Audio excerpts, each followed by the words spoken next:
Hello, beautiful people. My name is Dr. Abe, and I'm with Dr. Emma. And today we are going to be reviewing episode 7 to 9 of The Good Doctor. And if you're ready, hi, let's go. Let's go.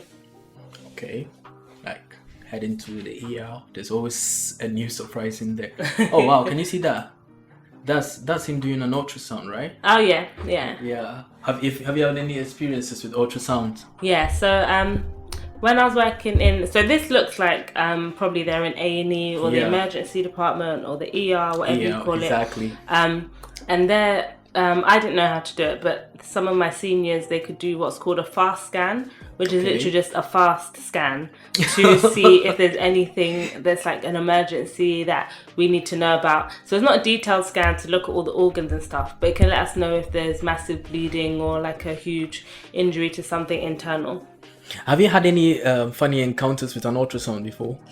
Not funny. I mean, to me, I have a lot of respect for radiographers and radiologists because when I look at the screen, all I just see is like black and white. It's like smudge. Yeah. Like smudge. At least, I don't know. X-rays, you can easily pinpoint stuff. Yeah. Even if you're not a medic, you can see, oh, that's probably a bone, that's the heart or something 100%. Like that. But ultrasound is just what the... Even CTs, like now, after a few years, I'm reasonable at looking at CT scans. But ultrasound, I'm just like, what in the hell? And you get the report back and they're so detailed. And I'm like, how do you even see these things? So, exactly. Yeah, I have a lot of respect for radiographers and radiologists. We need to commend them as much as possible and know that we are always on their necks trying to get the results as soon as possible because we need to know what next to do. And it's crazy. Like we use it in a lot of stuff. Yeah, I think the only time I personally use an ultrasound on my own accord is if I'm trying to set an IV line or a cannula or a drip or whichever you want to call it.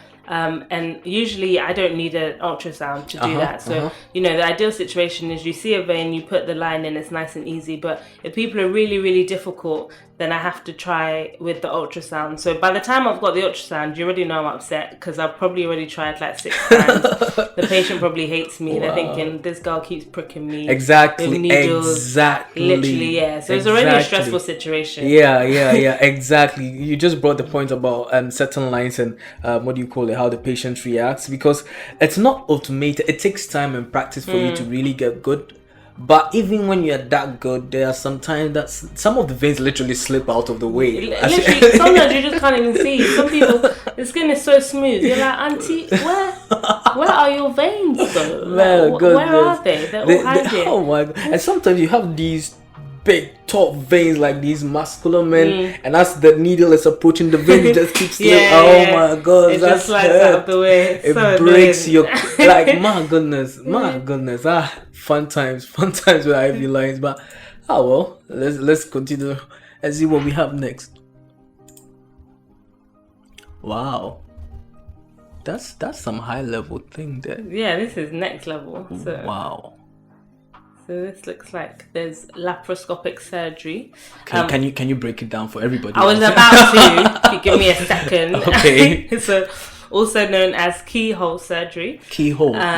So basically, it's the same operation that traditionally would have been performed with a fully opening the abdomen. Yeah. So that would of course leave a scar, usually a large scar, running right down the middle of the abdomen.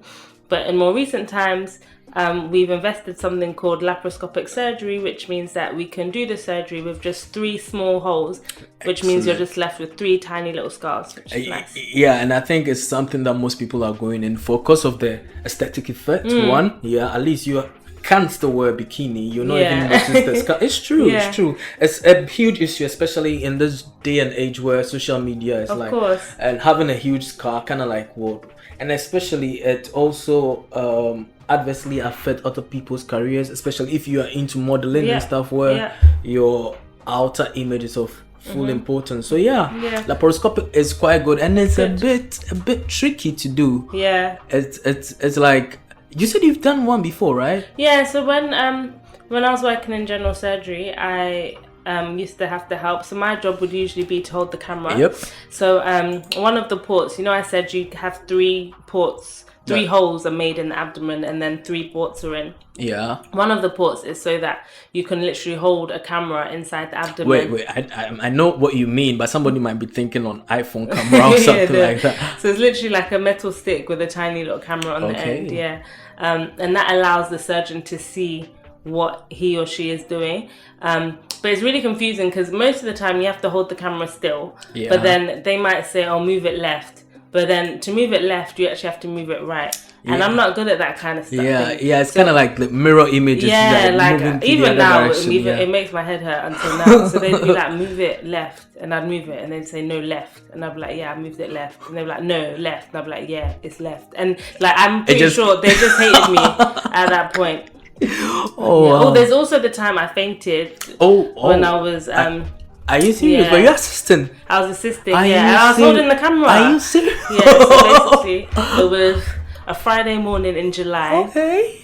I was helping one of my seniors do an appendicectomy, which is removal of appendix. Yeah. Again, I was holding the camera. It was just a really hot day, and I'm someone, my blood pressure is always low. Like I've fainted quite a few times in my life. So I remember just not feeling well. And obviously I don't remember this because I was out, but according to the people that were in the room, according to the people that were in the room, I just said, oh, I don't feel good.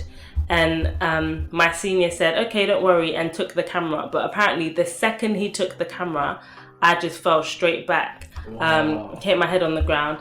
And they were like, thank God. For those of you who know me, I have a lot of natural hair. And they were like, thank God you have a lot of hair because your head went straight for the ground. And it's also like, if I hadn't have said I don't feel good at that moment, I would have fallen back with the camera in my hand.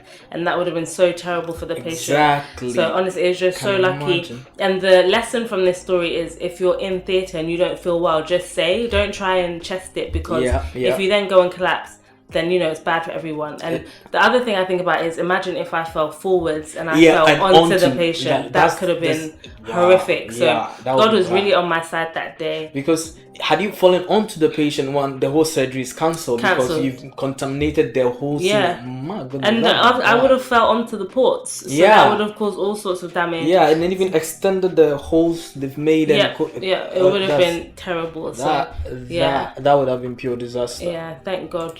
Thank God that was avoided. And probably because of what you just said, we've actually started moving on to something else. You can see those. Yeah, some more surgery.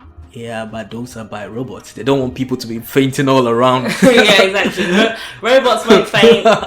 Robots are better than Emma. Wow. But yeah, on a more serious note, are robots taking over? No, actually, it's being controlled by a human. You could see the lady holding the controls.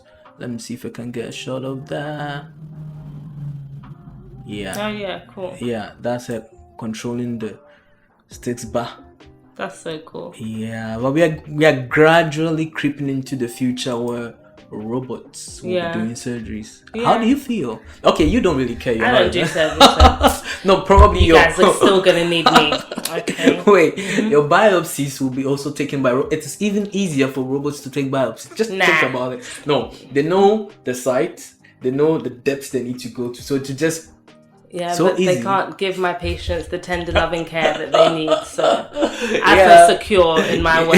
Thank you. Okay, I agree with you on that. But yeah, seriously, because with the introduction of robots, the next bit will be AI taking over the manual controls of it to do it. So it's good news. It's anything that is going to take out any element of human error is going to be better for patients and is going to maximize the possible outcomes we can get for our patients. So it's good news. If we get more robots, it just means you're going to need more people to so for example, if robots make more diagnoses, you're going to need more doctors to explain things. Or, if robots are doing more surgery, you're going to need more doctors to supervise the surgery. So it's not a thing where we're scared about robots taking over. It's all about maximizing the outcome for our patients. That's why we're in this career.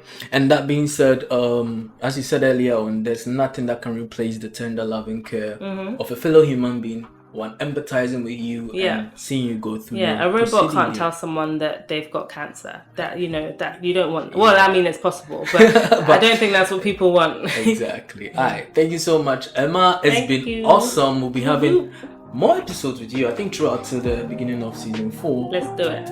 I'll leave I'll not leave your details. Everybody knows who you are. So hello. We'll catch you guys in the next episode later. Bye.